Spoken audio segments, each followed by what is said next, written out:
Well, as the world turns, so does the college football world, college basketball world. In this case, the West Virginia basketball job has missed on a couple more candidates. What does it mean? Let's talk about it.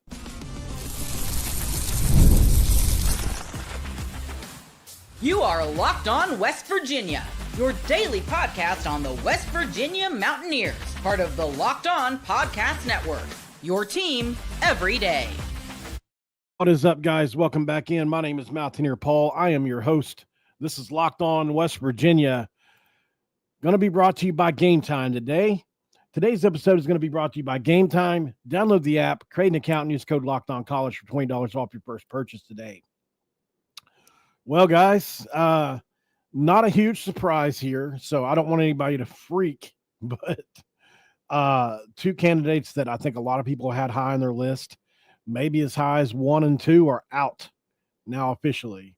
As we share a screen on X, we've got Niko Medved as little as 7 minutes ago, which we've known for at least 24 hours. This was maybe even longer that West Virginia was out on Niko Medved, the Colorado State coach who made it to the second round of the tournaments, really turned that program around.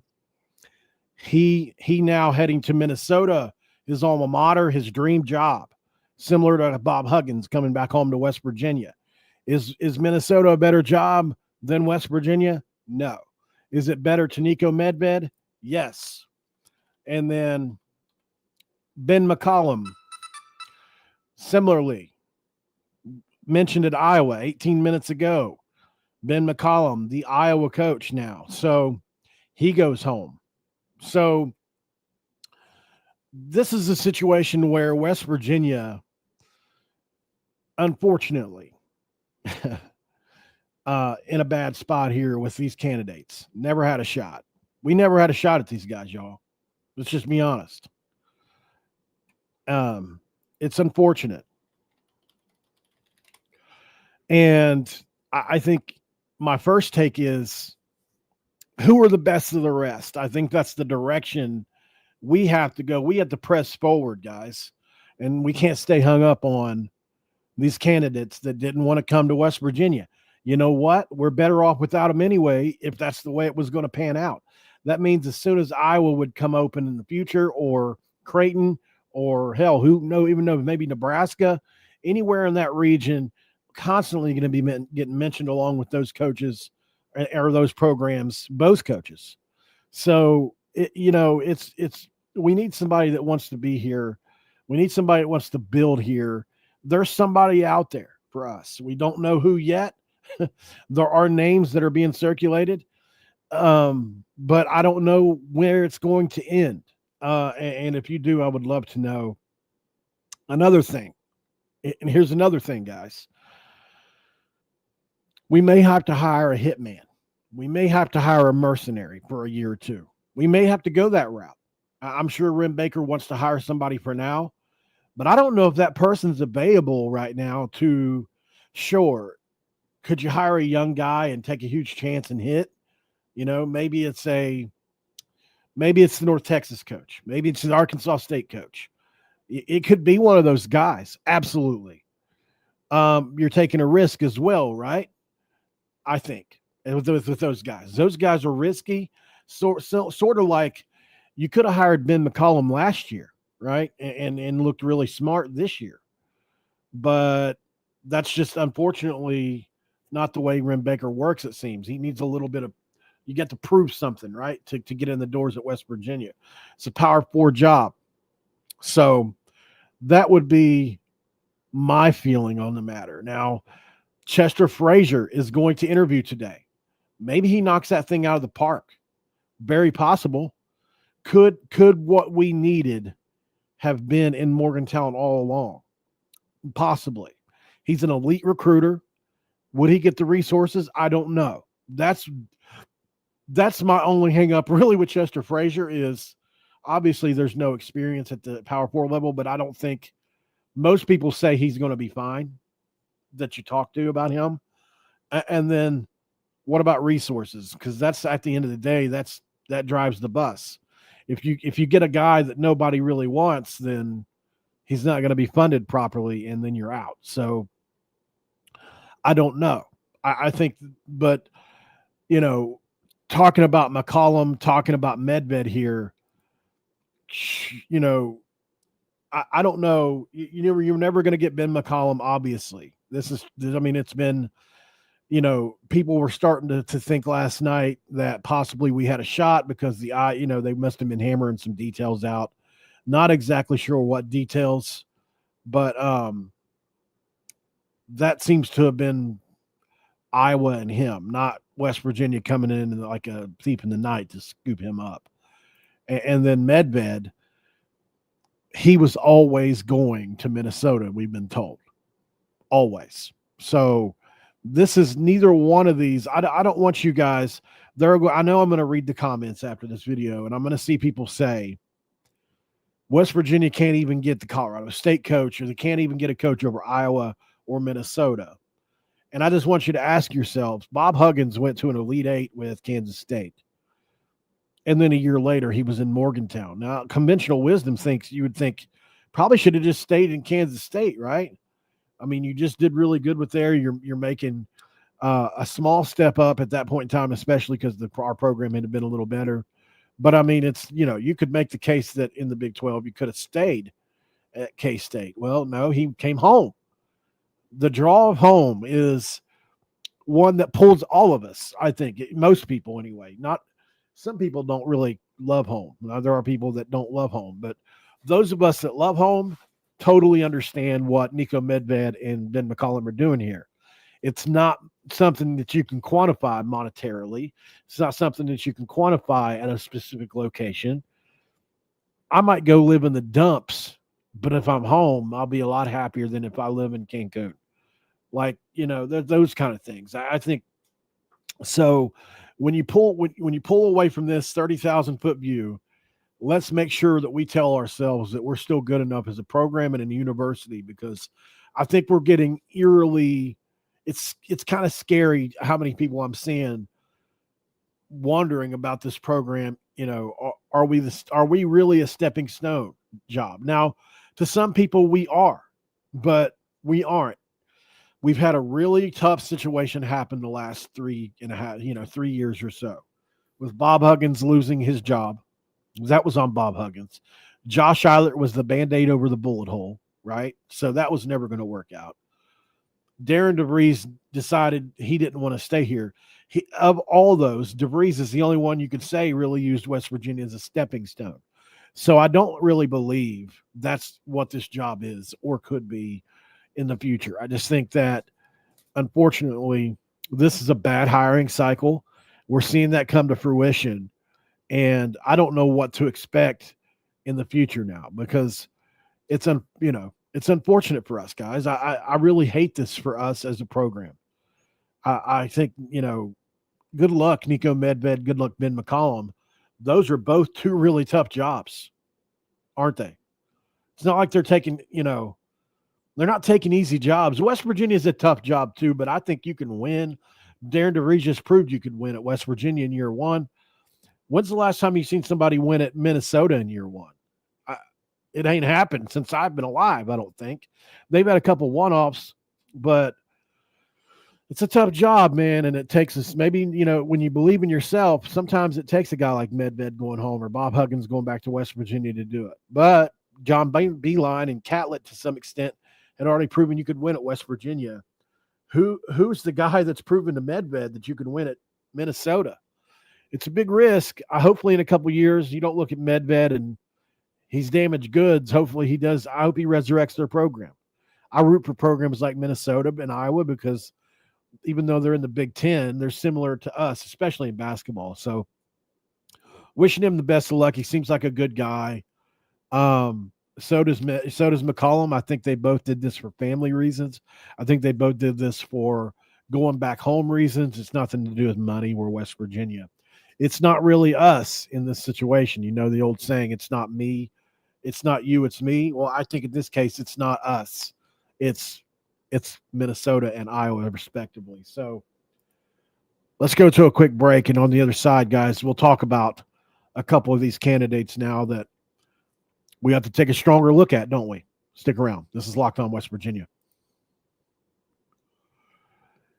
And this episode of Locked On West Virginia is going to be brought to you by none other than, of course, we're talking about today, Game Time, guys. And look, we love Game Time around here.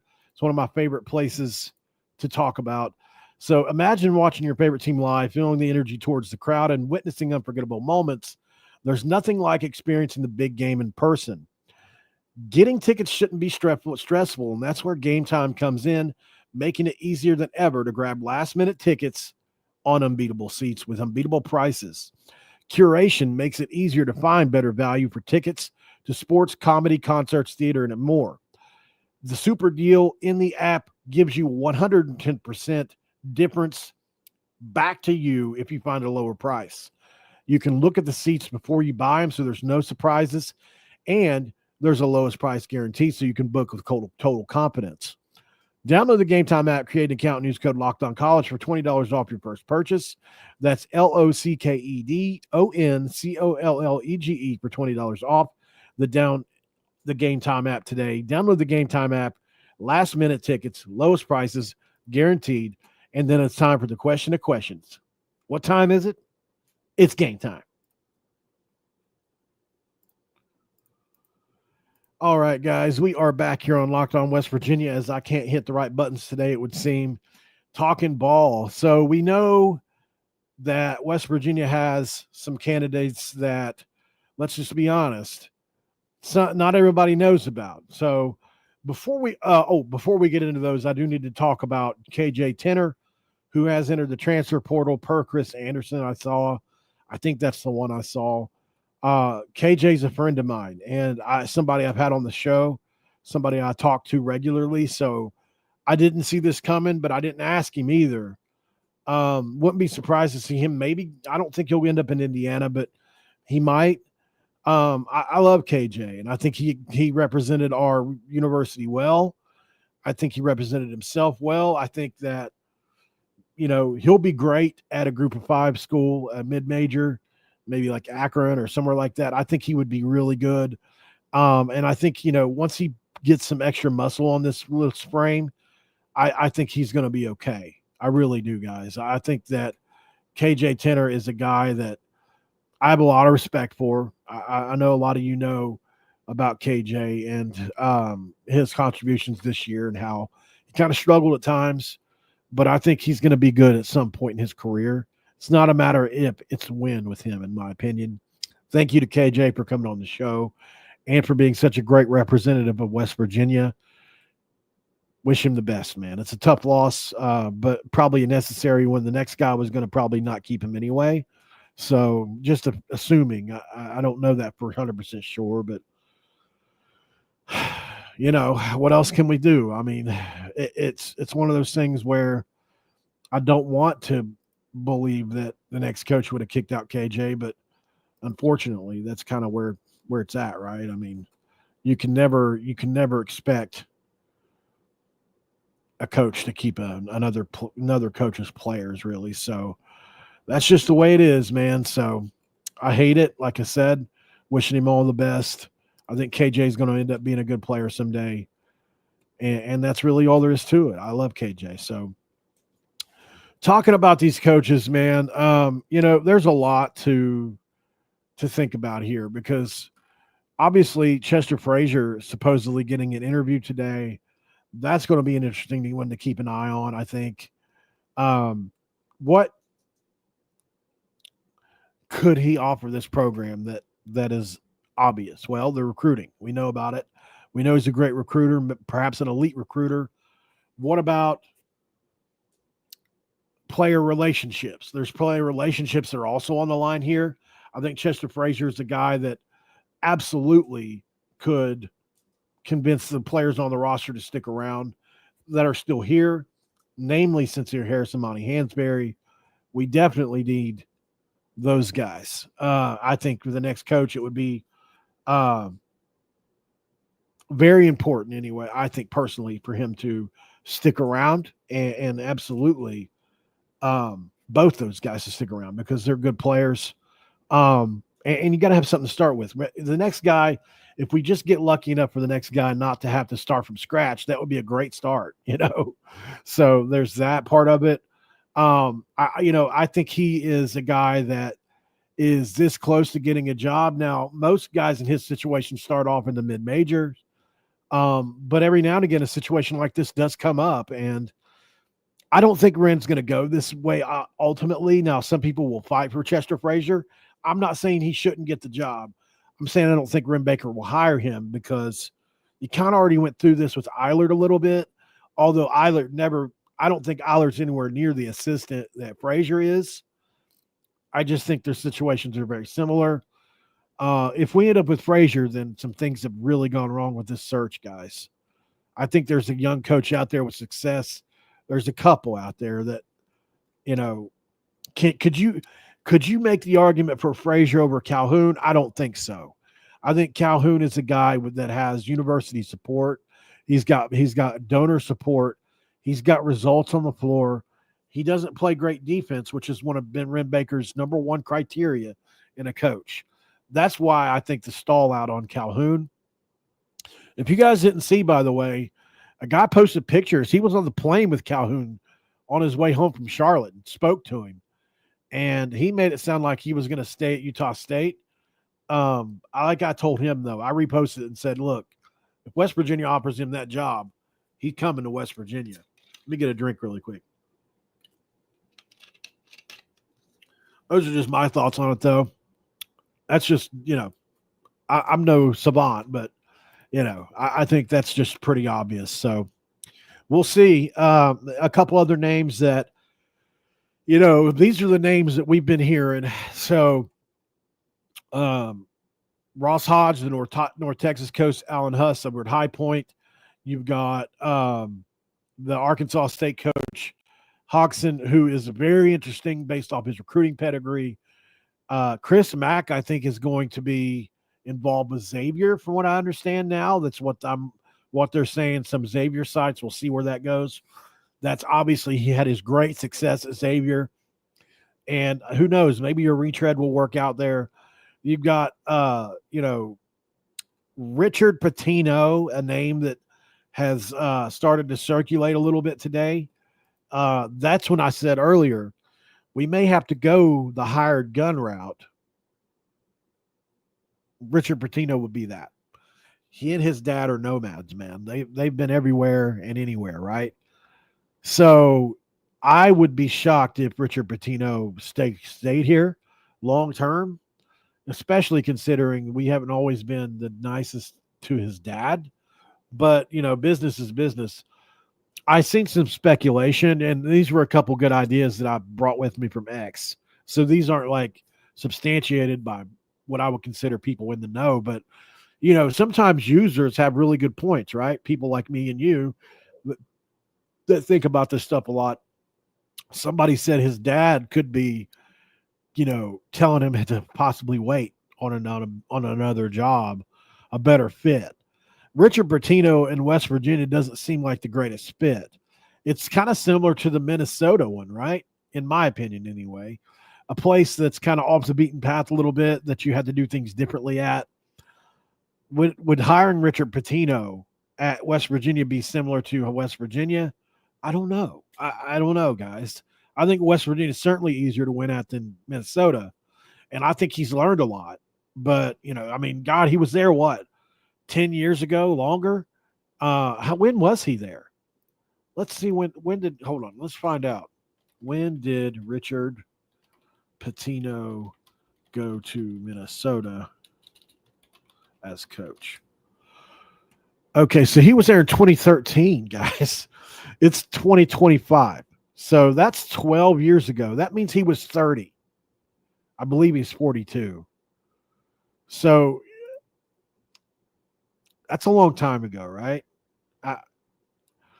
I would say that getting a job like that at 30 is pretty rough, but he was there for a long time too.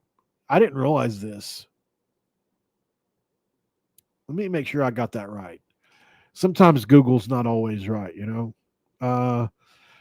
So he left his role as the associate coach at Louisville to become the head coach at FIU. So technically, he was the head coach at FIU on April 15, 2012, replacing Isaiah Thomas. Gosh, I remember that.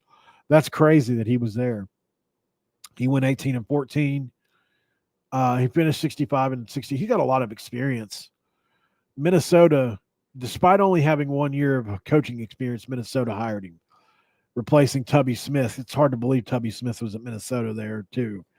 Just bringing back memories, man, of those early West Virginia days. Thinking about this here, obviously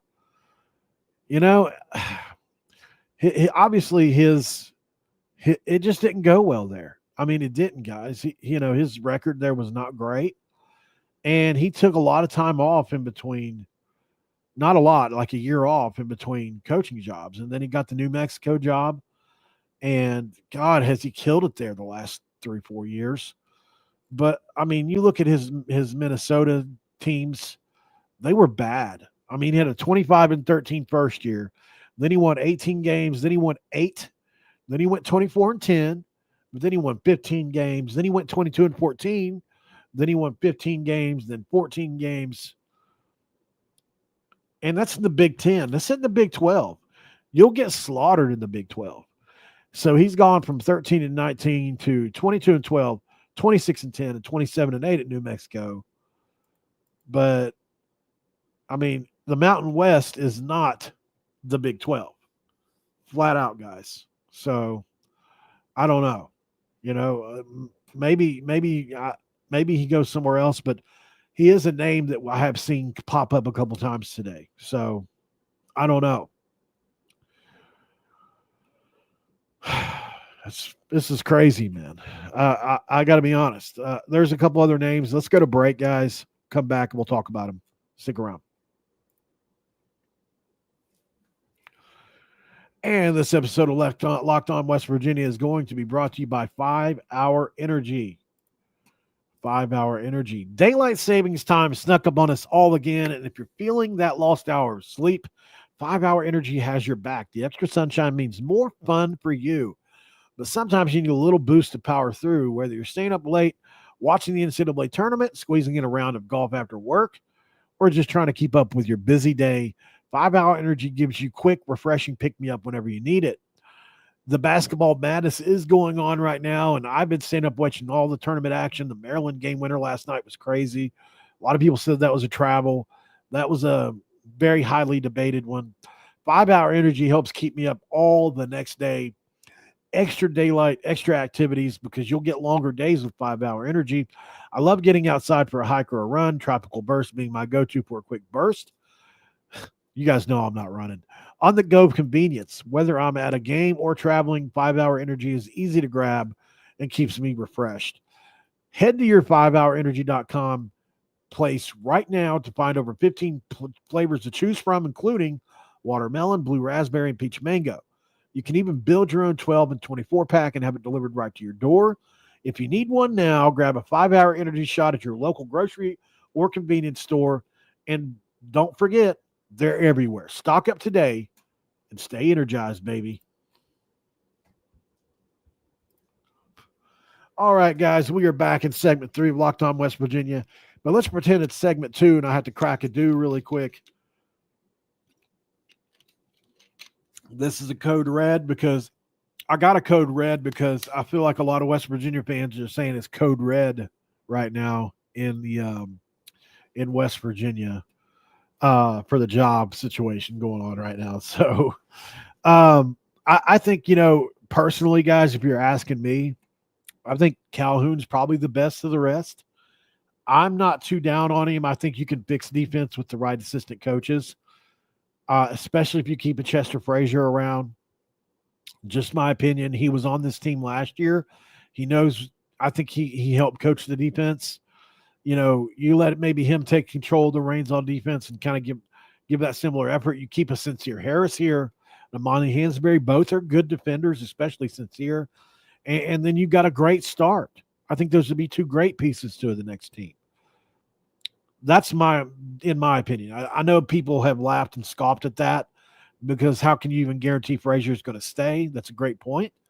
But I think that's what you got to try to do maybe at this point. You bring Calhoun in and you bring Chester Frazier in and you pair them together and hopefully it works out. I know that sounds crazy. And then there are probably better options. Like I said, guys, there's a couple other games out there. Alan Huss, Ross Hodge could be a name. I do like Ross Hodge. I like Alan Huss even more to be personally, but I don't think Wren Baker is going to go that route either. Bryce Drew is a name too, guys. I've seen mentioned a couple different times, but his name has really cooled off here lately, the Grand Canyon coach. So I haven't seen much on him. Who knows? Like, here's the thing. Anybody that tells you they're an insider on this is a liar. I don't pretend to be an insider. I just read what, like with this here. We know McCollum's out because the Iowa, nationally, they're all saying he's gone to Iowa. Minnesota is being reported nationally that he's going to Minnesota. Deduce that, right? And then who's been mentioned out there for West Virginia. And then you talk about those guys. It's not hard. You just I have an opinion on it. I'm not on here pretending to be some insider on this coaching search. I have my own opinion on it. Hopefully that's what you're here for. But, I'm definitely not going to sit here and pretend like I know which way we're going to go, because I don't. I don't think anybody does outside of Wren Baker and maybe two or three other people. And maybe they leak some info to the guys at Rivals and maybe Ear Sports, Mike and Chris, and then Vernon and Keenan. I think they get some stuff. Outside of that, anything else that people are, I personally think that anything else that you get. I told you guys how I came up with the Pat White news, right?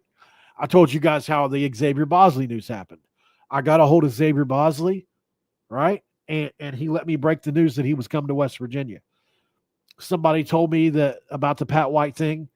I called his place of business, and sure enough, his brother told me he was coming to West Virginia. Those are that's stuff that I can do, right? How am I going to call Jared Calhoun or somebody like that? Or there's just not many people that know about this stuff.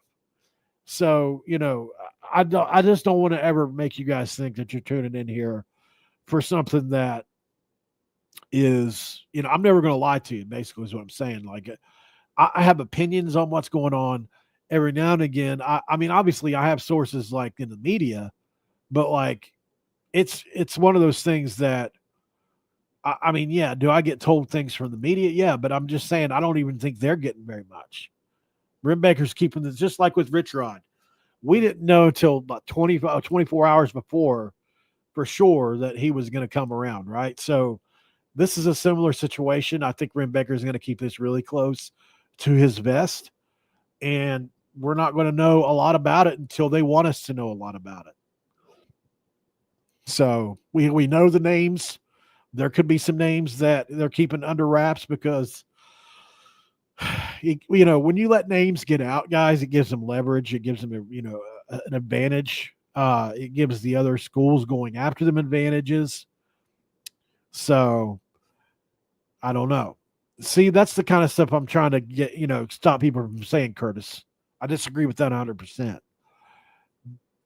That's just not true. West Virginia is not going to be stuck with a subpar coach. You couldn't possibly know that. There's nobody that could. You know how many people said Darren DeVries was a subpar coach last year? You know how many people thought that John Beilein was a subpar coach when he came in from Richmond? The thing is there are so many variables. Think about this. Let's say Bob Huggins hired somebody besides Josh Eilert, somebody besides Billy Hahn, whenever he started working at West Virginia. Do you know how many variables just those two hires alone change?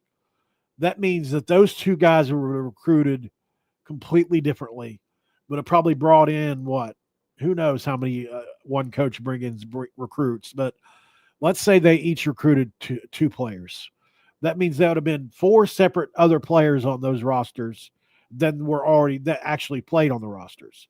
My point is, just the coach alone is something, but based on who he hires, who knows? He could hire somebody that just happens to bring in one of the best players in school history. You never know. Like, there are just too many variables to say it's not going to work because of anything. Like, the only way that I get discouraged on a guy is like Patino is one that I'm not a big fan of because there's a long history of kind of failure with him. And he worked at the mid-major level, obviously, but at the Power 4 level, it hadn't worked at a place similar to West Virginia. So I think that's